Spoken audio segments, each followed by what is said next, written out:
Al-Quran sebagai mukjizat. Sebelum kita masuk Al-Quran sebagai mukjizat, kita harus tahu apa Al-Quran. Kira-kira Al-Quran itu apa? Jadi Al-Quran itu, Al-Quran huwa kalamullah ta'ala al-munazzal ala nabiyyina Muhammadin sallallahu alaihi wasallam biwasilati Jibril. Al-mabdu' bi suratil Fatihah wal makhtum bi suratil Nas. Jadi Al-Quran adalah kalamullah. Apa itu kalamullah? Artinya kalamnya Allah, atau Allah yang langsung berbicara. Itu Al-Quran, kalamullah al-munazzal ala nabiyyina Muhammad, yang diturunkan kepada Nabi Muhammad sallallahu alaihi wasallam biwasilah Jibril, melalui perantara Jibril. Jadi Al-Quran itu melalui perantara malaikat Jibril, yang dimulai dari surat Al-Fatihah dan ditutup oleh surat An-Nas. Itulah Al-Quran. Jadi Al-Quran itu secara bahasa berasal dari kata qara.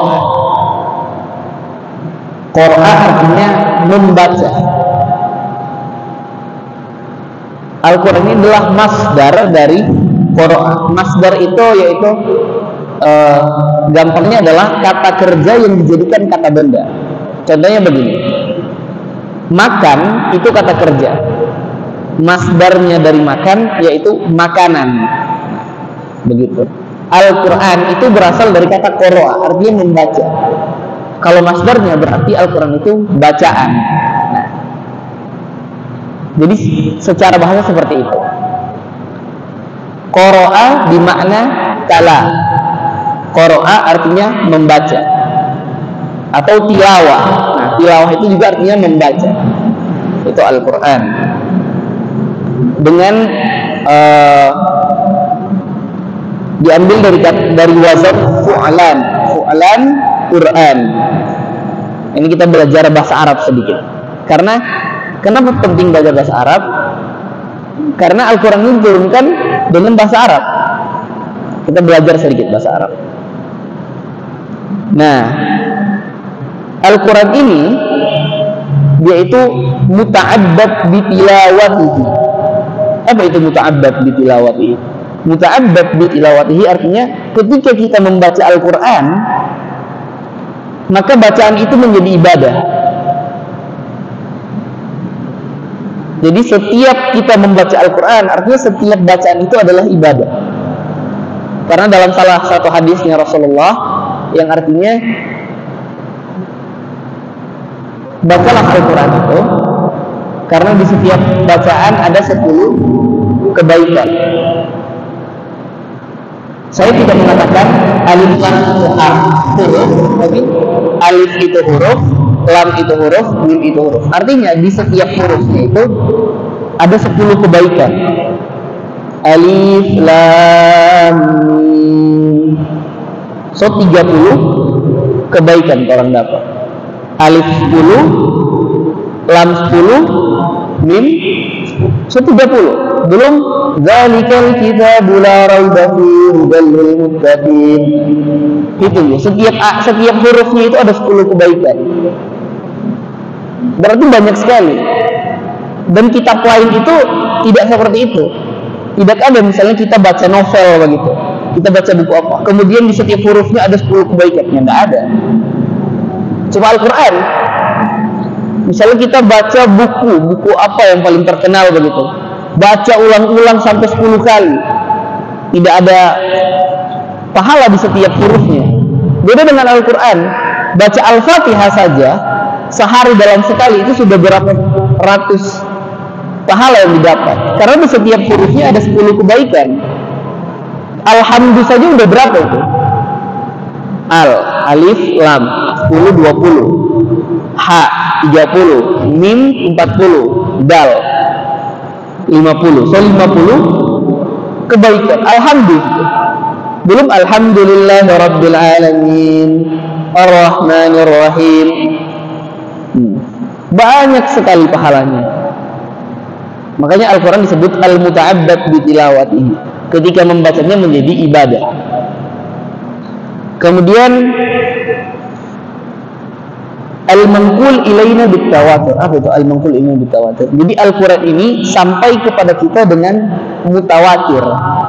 Mutawatir itu artinya silsilahnya itu jelas dan tidak akan pernah terubah ayatnya atau hurufnya, walaupun cuma satu, tidak akan pernah terubah. Itu tuh mutawatir.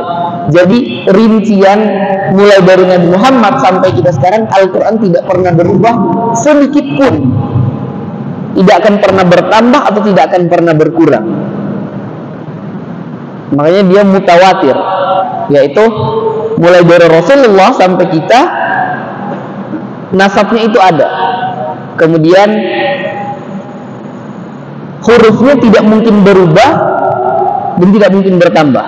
Ayatnya dan suratnya tidak akan pernah berubah. Itu Al-Quran. Kemudian Al-Quran ini juga memiliki nama-nama lain. Yang pertama itu namanya Al-Quran. Inna hadzal Qur'ana yahdi lillati hiya aqwam. Al-Isra ayat 9. Sesungguhnya Al-Quran ini memberi petunjuk kepada jalan yang lurus. Jadi Al-Quran ini yang akan membimbing hidup kita ke jalan yang benar.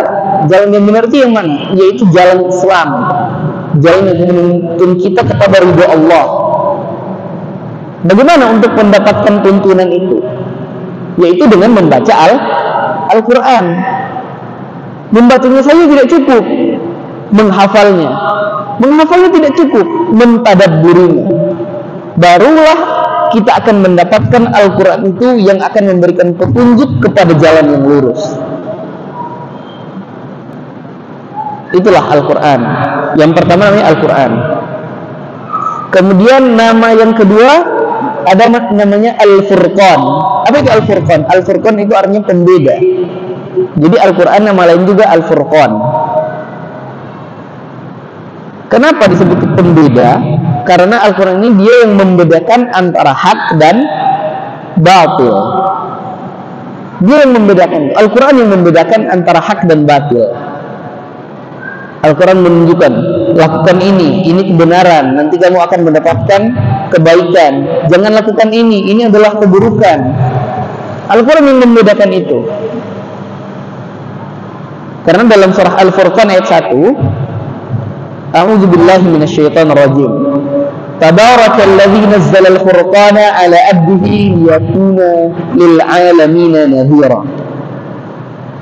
Maha suci Allah yang telah menurunkan Al-Furqan atau Al-Quran itu ala abdihi, kepada hambanya yaitu Muhammad, liyakuna lil 'alamina nadhira, sebagai peringatan untuk seluruh alam. Jadi bukan hanya untuk orang muslim, seluruh alam. Lil alamin. Jadi kita mulai belajar untuk membedakan benar atau salah itu dengan Al-Quran. Makanya kita harus rajin membaca Al-Quran supaya kita lebih tahu mana yang benar dan mana yang salah. Sekarang itu banyak sekali membenarkan kenyataan, bukannya menyatakan kebenaran. Yang harus dilakukan itu menyatakan kebenaran, bukan membenarkan kenyataan. Caranya gimana? Yaitu dengan mempelajari Al-Quran, supaya kita tahu dan bisa menyatakan kebenaran. Sekarang dunia itu kebalik. Banyak sekali hal-hal yang salah dipaksa untuk benar. Maka kita harus belajar dari Al-Quran itu, karena Al-Quran itu adalah pembeda yang akan mengajarkan kita ini benar, ini salah. Selain Al-Furqan ada namanya juga Az-Zikr atau pengingat. Kenapa disebut dengan az-zikr? Karena dia ini mencakup semua pelajaran-pelajaran dan kabar-kabar tentang Nabi dan umat-umat terdahulu. Wa innahu ladzikrun laka wa liqaumik. Dan sesungguhnya Al-Quran itu adalah pengingat bagimu dan bagi kaummu,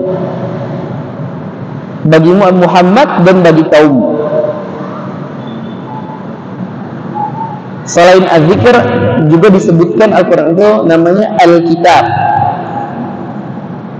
Apa itu Al-Kitab? Al-Kitab itu Al-Quran.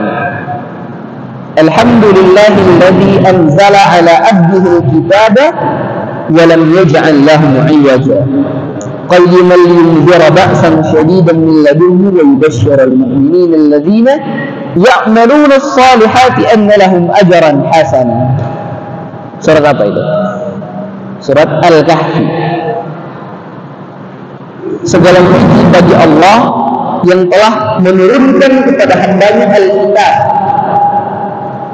dan dia tidak pernah menjadikan itu bentuk, dan Allah tidak pernah menjadikan Al-Quran itu bentuk. Jangan itu nggak pernah bentuk. Al-Quran itu selalu lurus. Qayyiman liyunzira ba'san shadidan. Karena Al-Quran itu bimbingan yang lurus untuk memperingatkan bahwasanya akan ada azab yang sangat pedih dari sisi.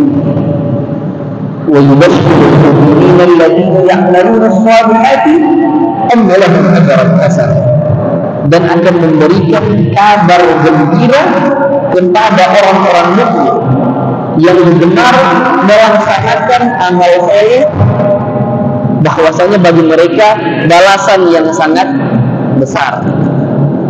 Jadi ketika kita ingin mendapatkan balasan dari Allah yang sangat besar, maka harus memperbanyak berbuat amal saleh. Bagaimana kita mengetahui ini saleh atau tidak? Dengan mempelajari Al-Quran. Begitu caranya. Jadi nama Al-Quran, selain Al-Quran itu ada 5 nama. Yang pertama Al-Quran, kemudian Al-Furqan, kemudian Az-Zikr, kemudian Al-Kitab, yang terakhir At-Tanzil. At-Tanzil itu adalah sesuatu yang diturunkan. Diturunkan dari siapa? Dari Allah kepada Muhammad dan untuk kita semua. Wa innahu lakitabun aziz. Dan sesungguhnya Al-Quran itu adalah kitab yang sangat mulia. La ya'tihi al-batil min baini yadayhi wa la min khalfihi, tanzilun min hakimin hamid. Quran surat Fussilat ayat 41 sampai 42. Sesungguhnya itulah kitab yang sangat mulia. Tidak akan datang kepada sesuatu yang batil. Tidak akan datang kepada Al-Quran itu sesuatu yang batil. Min baini yadayhi wa la min khalfihi. Sebelum atau sesudah tidak akan pernah datang yang batil kepada Al-Quran. Kenapa? Tanzilun min hakimin hamid. Karena Al-Quran adalah sesuatu yang diturunkan oleh Allah, yaitu yang maha bijaksana dan maha terpuji. Itulah Al-Quran, nama-nama Al-Quran. Kemudian Al-Quran juga memiliki sifat. Banyak sekali sifat Al-Quran. Yang pertama namanya Nur. Apa itu Nur? Nur itu cahaya. Ya ayyuhan nasu qad ja'akum burhanun min rabbikum wa anzalna ilaikum nuran mubina. Quran surat An-Nisa ayat 174. Wahai manusia, telah datang kepadamu bukti yang nyata dari Tuhanmu, dan diturunkan kepadamu nuran mubin, cahaya yang sangat terang, yang sangat jelas. Bayangkan orang ini di suatu tempat, di suatu ruangan, tanpa adanya cahaya sama sekali. Orang bisa melihat apa? Tidak bisa, gelap. Begitu juga dengan kehidupan kita. Kehidupan kita tanpa adanya Al-Quran kehidupan kita itu gelap. Kenapa gelap? Karena tidak ada tujuan hidup kita itu, tidak terarah. Dan yang memberikan penerangan kepada kita itu Al-Quran.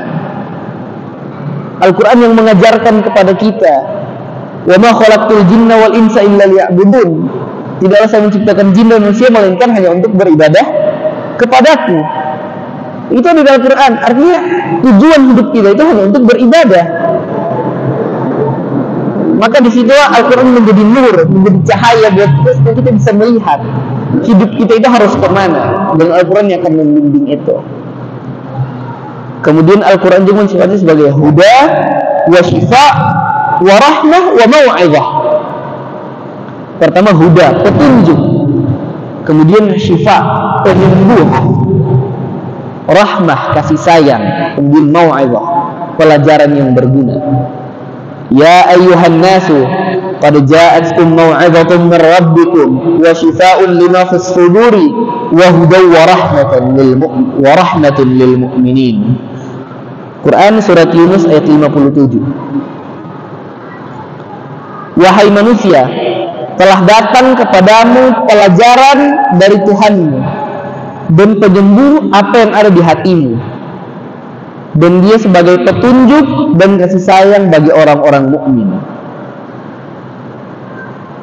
Banyak sekali pelajaran dalam Al-Quran itu. Bahkan pelajaran-pelajaran tentang dunia kita ini, tentang langit dan bumi, penciptaan langit dan bumi, penciptaan manusia, semua itu ada di Al-Quran. Al-Quran itu kitab yang sangat-sangat lengkap. Lengkap sekali. Maka dia memiliki mau'izah, kemudian memiliki syifa, penyembuh. Banyak sekali orang yang sakit itu sembuh dengan Al-Quran. Banyak sekali. Orang sakit biasa kita baca Yasin atau baca Al-Quran. Kita bacakan doa kepada orang ini, kita bacakan Al-Quran di sampingnya. Itu penyembuhnya itu dari Al-Quran. Dan yang paling ampuh itu yaitu orang yang sakit itu membaca Al-Quran itu sendiri. Jadi semakin banyak kita membaca Al-Quran, insya Allah penyakit-penyakit yang ada di dalam tubuh kita itu akan diangkat oleh Allah Subhanahu wa Ta'ala. Karena Al-Quran mensifati sebagai syifa, sebagai petunjuk. Syifa itu penyembuh.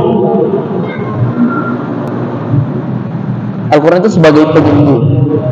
Kemudian sebagai rahmah untuk orang-orang mukmin. Apa itu rahmat? Itu adalah kasih sayang. Jadi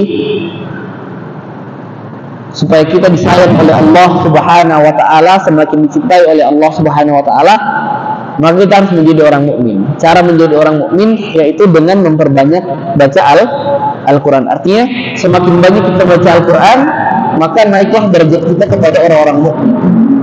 Ketika kita menjadi orang-orang mukmin, kita dicintai oleh Allah Subhanahu wa Ta'ala, maka kita mendapatkanlah kasih sayang Allah Subhanahu wa Ta'ala.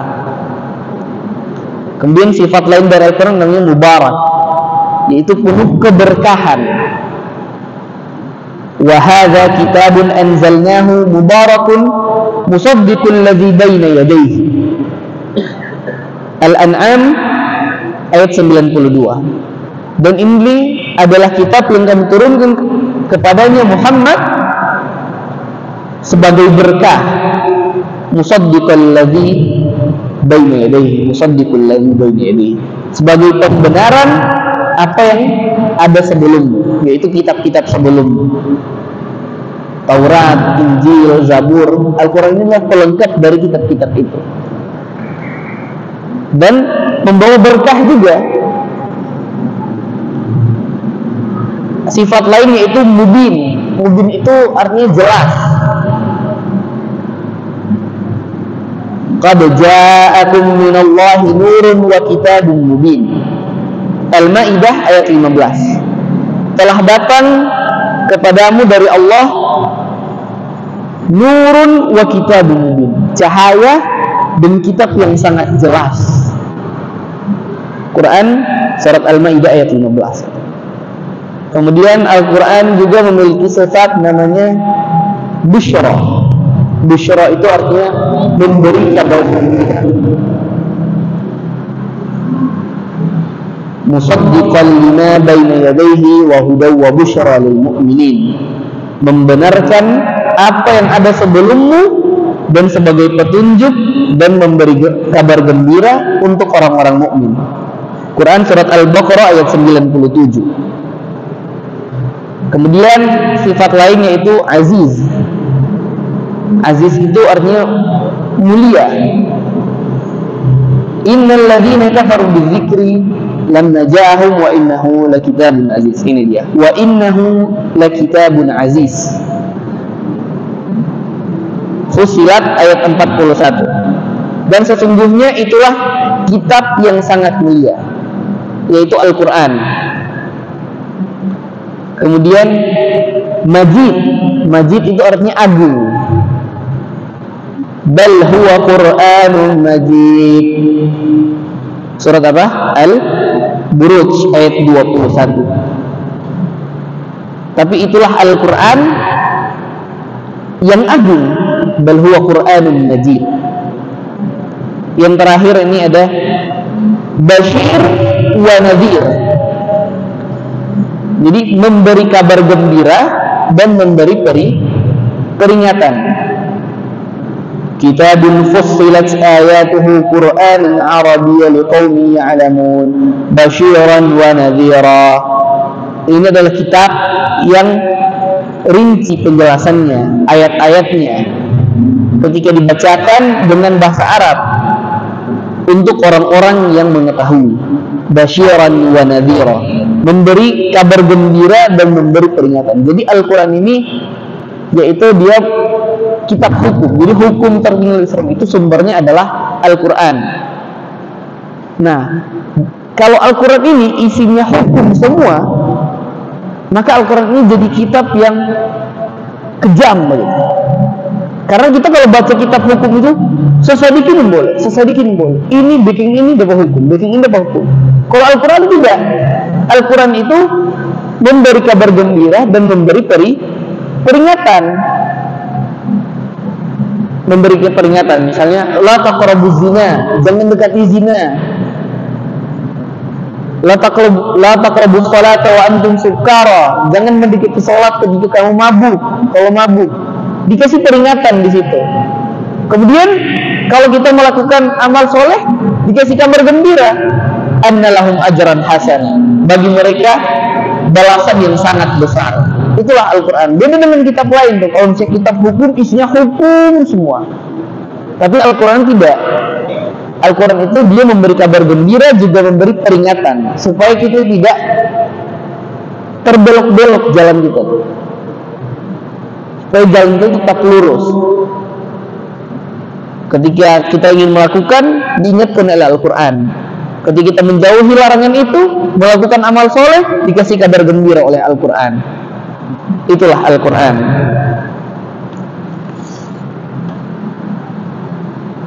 Hadirin yang dirahmati Allah Subhanahu wa taala, Al-Quran ini sebagai kitab yang sangat mulia. Umat Nabi Muhammad sallallahu alaihi wasallam itu menjadi umat yang paling baik karena diturunkan Al-Quran. Bulan Ramadan menjadi sayyidus suhur, bulan paling mulia itu karena diturunkan Al-Quran. Malam Lailatul Qadar, malam yang paling mulia, bahkan lebih mulia daripada seribu bulan, itu mulianya karena diturunkannya Al-Quran. Jadi ketika kita ingin hidup kita itu mulia di sisi Allah, maka kita harus memperbanyak Al-Quran. Kita harus cinta dengan Al-Quran, hidup berdampingan dengan Al-Quran. Setiap hari kita membaca Al-Quran, menghafalnya, bahkan mentadabburinya. Itulah Al-Quran. Banyak sekali yang mengatakan bahwasanya Al-Quran ini adalah ciptaannya Muhammad, tulisan tangannya Muhammad. Mana mungkin Nabi Muhammad dapat menciptakan Al-Quran, sedangkan Nabi Muhammad itu seorang yang buta huruf. Nabi Muhammad itu dulunya tidak tahu membaca. Kemudian diturunkan ayat pertama dalam Al-Quran, Iqra ila Muhammad, disuruh baca, dipeluk sama Jibril 3 kali disuruh baca, baru Nabi Muhammad bisa baca. Mana mungkin Al-Quran itu dengan susunan lafaz yang sangat indah, kalam yang sangat indah, diciptakan oleh orang yang buta huruf. Maka Al-Quran ini benar-benar adalah dari Allah turunnya, bukan dari Muhammad. Ini bukan ciptaannya Muhammad. Kalau ciptaannya Muhammad itu adalah hadis, tapi Al-Quran bukan.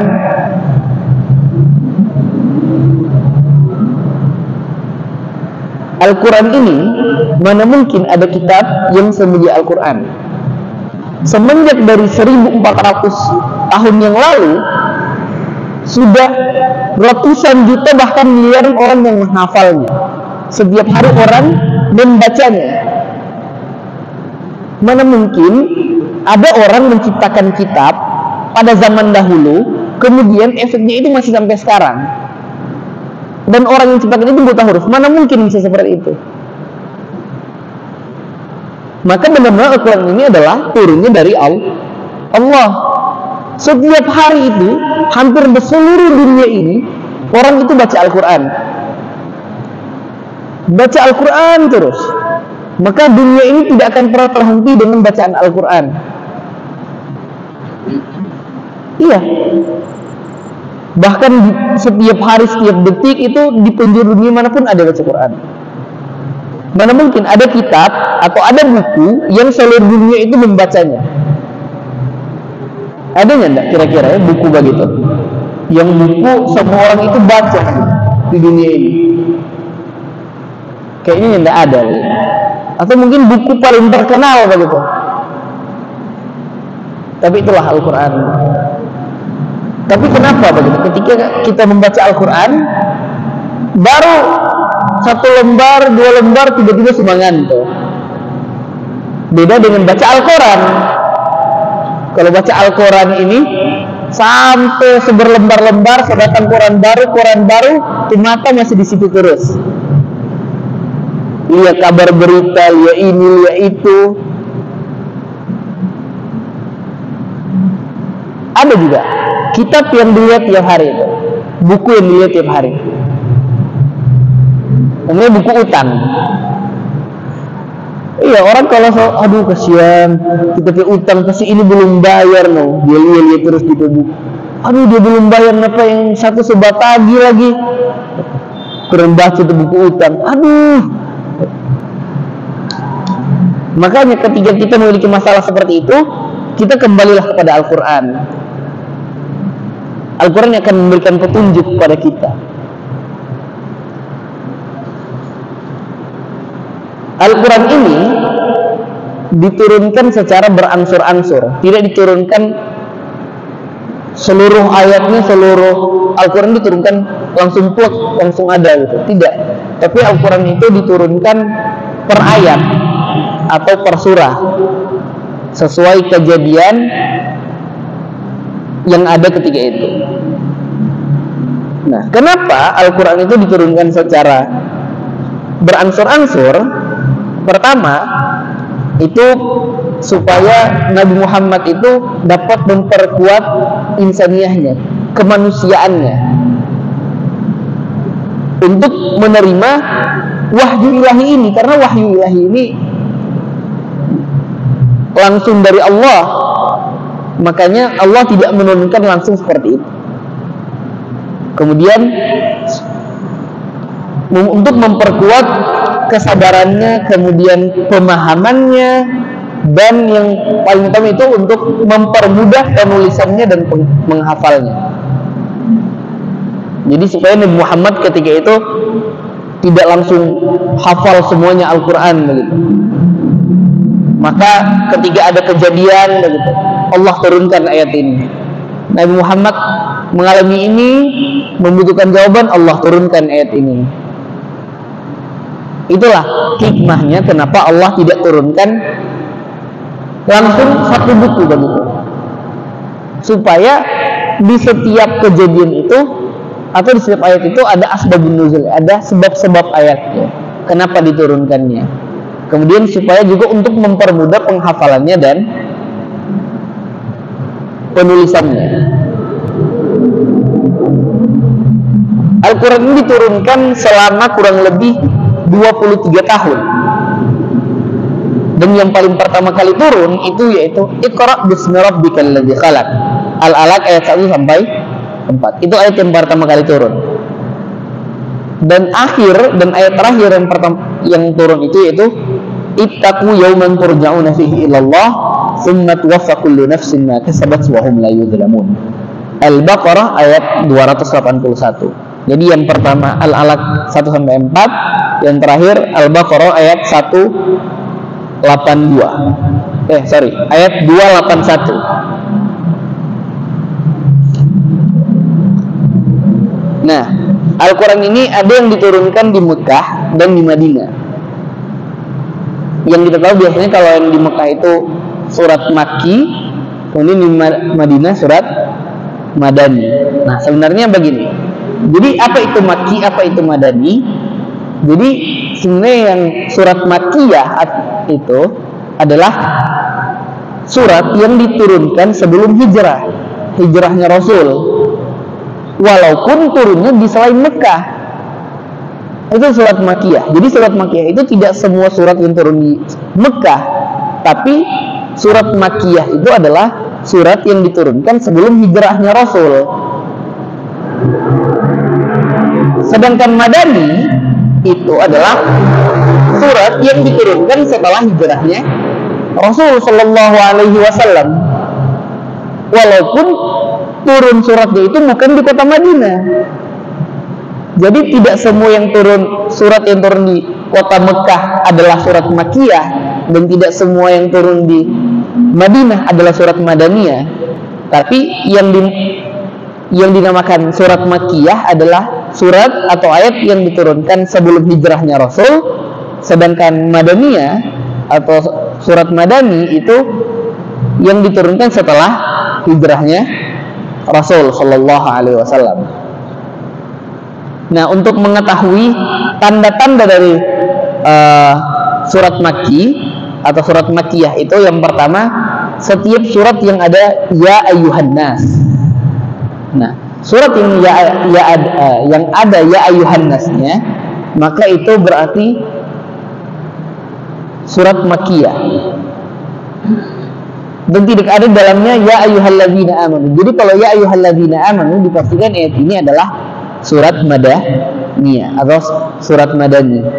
Nah, tapi kalau dia ya ayyuhan nas berarti diturunkan sebelum hijrah atau surat Makkiyah. Kecuali dalam surah Al-Hajj. Dalam surah Al-Hajj ini pengecualian. Kemudian kullu suratin fiha qissatu Adam. Setiap surat yang ada kisahnya Adam alaihissalam. Jadi setiap surat atau ayat yang ada cerita tentang Nabi Adam, artinya surat ini atau ayat ini diturunkan sebelum hijrahnya Rasul, atau surat Makkiyah. Kemudian setiap surat yang ada lafaz kalla la tuhibbuna al-ajila, banyak sekali dalam Al-Quran yang menggunakan lafaz kalla. Kalla itu artinya sekali-kali tidak, artinya larangan yang sangat keras gitu. Jadi setiap surat yang ada kalla itu berarti diturunkan Makkiyah, surat Makkiyah. Kemudian kullu suratin fiha sajdah. Sajdah ini ketika kita membaca ayat-ayat sajdah, maka kita disunahkan untuk melakukan sujud tilawah karena kita membaca ayat-ayat sajdah. Kemudian setiap surat yang dibuka dari huruf at-tahajji. Apa ini huruf at-tahajji? Seperti alif lam mim, alif lam ra, ha mim. Kecuali ada di dua surat, yaitu Al-Baqarah dan Al-Imran. Tapi kalau surat yang ada huruf-huruf seperti itu adalah surat Makkiyah. Nah, kalau surat Madaniyah itu berarti setiap surat yang ada ketetapan dan kewajiban, itu berarti surat Madaniyah ini. Kemudian setiap surat yang disebutkan orang-orang munafik, setiap surat yang ada surat-surat munafik, berarti surat ini adalah surat Madaniyah. Kemudian ada juga salah satu tandanya itu setiap surat yang di dalamnya itu adalah mujadalatu ahlul kitab, perkelahian orang-orang ahlul kitab. Kalau ada ayat-ayat tentang ini berarti itu adalah surat Madaniyah. Mukjizat Al-Quran itu banyak sekali. Pertama, dia itu sebelum orang masuk ke mukjizat Al-Quran, apa itu mukjizat? Jadi mukjizat itu dari kata ajaza. Nah, sekarang orang sering dengar kata ajuz. Sering dengar ya enggak? Nah, jadi ajuz itu kalau orang Melayu bilang kan apa? Ajudan setan. Nah, itu berasal dari bahasa Arab. Bukan itu artinya. Ajuz itu dari kata ajaza, artinya lemah. Kalau al-ajuz itu artinya perempuan tua yang lemah. Nah, jadi kalau orang sering panggil-panggil begitu, itu tuh artinya adalah perempuan tua yang lemah, al-ajuz. Nah, mukjizat itu juga berasal dari kata ajaza, artinya lemah. Mukjizat artinya melemahkan sesuatu yang lain. Jadi ketika ada yang ingin mendatangkan seperti Al-Quran, maka Al-Quran ini datang sebagai mukjizat, yaitu untuk melemahkan sesuatu yang lain itu. Itulah mukjizat, datang untuk melemahkan sesuatu yang lain daripadanya, yaitu menetapkan bahwasanya manusia tidak mungkin dapat menciptakan seperti Al-Quran. Tidak mungkin manusia dapat menciptakan itu.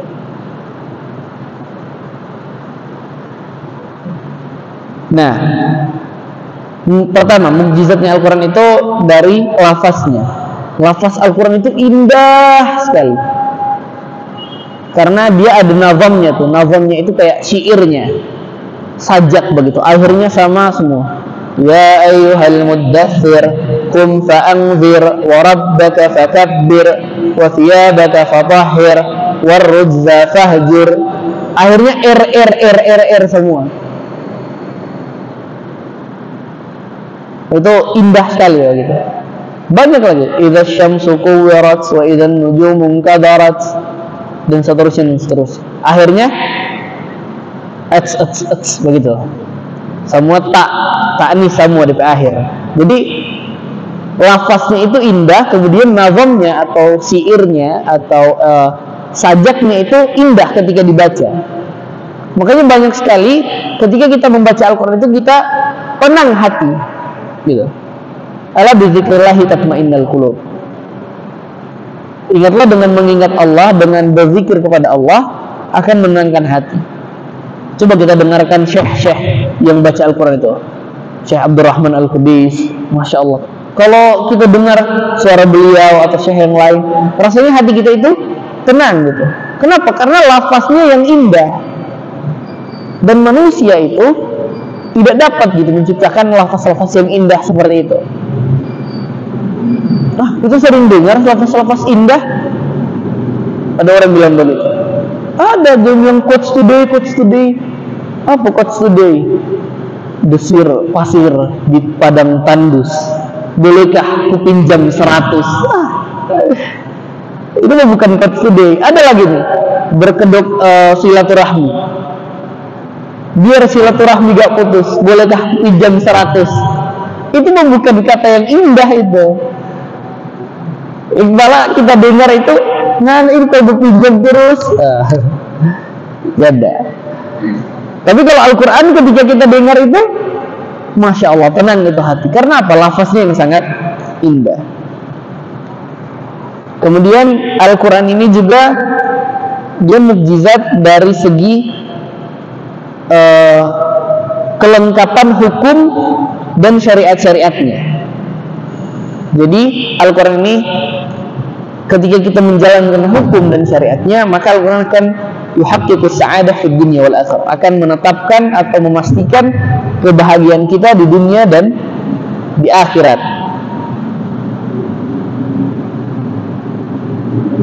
Kemudian yang terakhir ini annahu mu'jiz bima tadammanhu min akhbar anil umur al-ghaibiyah madiyah wa mustaqbalah. Jadi Al-Quran ini mukjizat, dapat melemahkan sesuatu yang lain dari segi kabar-kabar yang terdahulu ataupun kabar-kabar yang akan datang. Dan ini itu bukan ramalan, tapi ini kepastian begitu. Apa yang telah terjadi itu benar-benar telah terjadi, bukan suatu dongeng atau karangan. Dan yang akan terjadi nanti itu adalah kepastian, bukan sebuah ramalan. Ramalan itu artinya bisa jadi iya, bisa jadi tidak. Tapi Al-Quran ini memastikan bahwasanya di kemudian hari akan terjadi seperti itu. Itulah. Ada dulu di zaman Rasul orang coba bikin surat yang seperti Al-Quran itu. Dia ingin bikin syairnya itu, akhirnya itu sama semua. Nama suratnya Al-Fil. Pernah dengar di surat Al-Fil, Mal-Fil, wa ma adraka mal-fil, anfuhu tawil, jismuhu kabir. Memang di akhir itu sama semua, kedengarannya indah begitu. Tapi di arti aneh. Al-Fil, gajah. Mal-Fil, apakah gajah itu? Wa ma adraka mal-fil, dan tahukah kamu apakah gajah itu? Anfuhu tawil, belalainya panjang, hidungnya panjang. Jismuhu kabir, badannya besar. Memang dia di akhir sama begitu. Dia ingin mencoba mengikuti syairnya Al-Quran, karena Al-Quran itu sebagai mukjizat, yaitu melemahkan manusia untuk mendatangkan sesuatu yang sama sepertinya.